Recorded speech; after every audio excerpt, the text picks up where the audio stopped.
Welcome to Pockets of Protein. My name is Chiamaka, and today I'm going to show you how to make a unique spin on traditional sushi by making a high-protein sushi bake. It is absolutely delicious. I think you'll really like it. So let's get into it. Before we start, I just want to go over the ingredients here. We have salmon that we'll be using as our main protein base. We have riced cauliflower. This is a dry type, and what I mean by dry is that at the grocery store, there are frozen cauliflower that you can use. Either or works. Or if you're one of God's strongest soldiers and you prefer to buy cauliflower and rice it yourself, you can do that too. We have Greek yogurt. This is a non-flavored type, and I'm using this as a mayonnaise substitute because Greek yogurt has a great protein content. And we have sriracha here. What I'll do with the sriracha is that not only will I use it as a drizzle on top of the sushi bake, but I'll be mixing it with the Greek yogurt to make my own spicy mayo. And we have some avocado. We have green onions here. We have some jalapenos because I love spice, but if you're spice averse, please, you can disregard and not add it to your meal. And then we have furikake.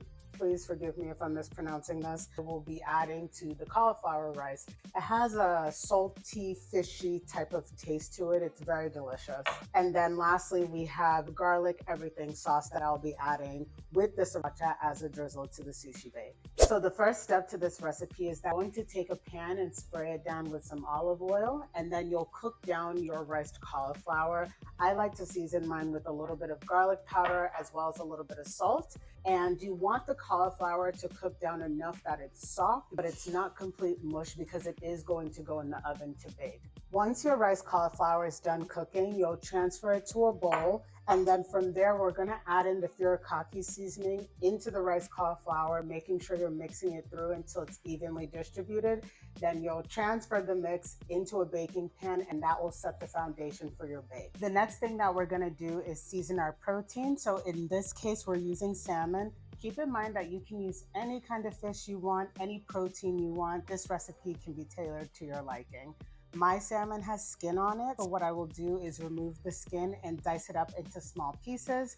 I will use my seasonings of choice. So we have garlic powder here, we have salt, we have the sriracha and the Greek yogurt that I will add on top of the salmon, which will create like a spicy mayo effect. And then I'm also gonna add on some sesame seed oil. It will help to coat everything really nicely. From there, I'll use my hands and mix everything through, making sure that the salmon is evenly coated. And then I will add that on top of the riced cauliflower.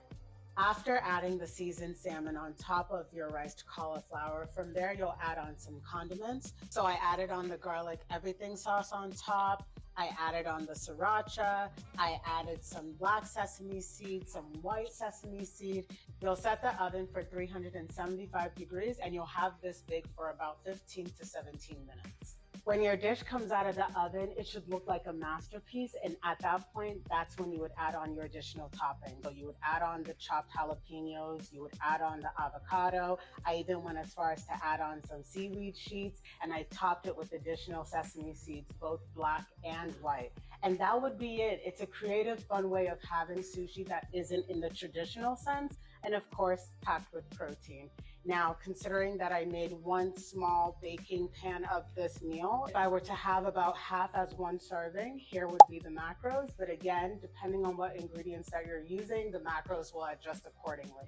But that's it, guys. I hope you try out this recipe, like it if you thought it was helpful, and subscribe to this channel if you love creative, fun ways of making high protein recipes. Hit that notification button so you don't miss my videos. I post every week. And if you're looking for a high protein breakfast option, I have the video for you. So check it out. Thank you so much, and I'll see you next time.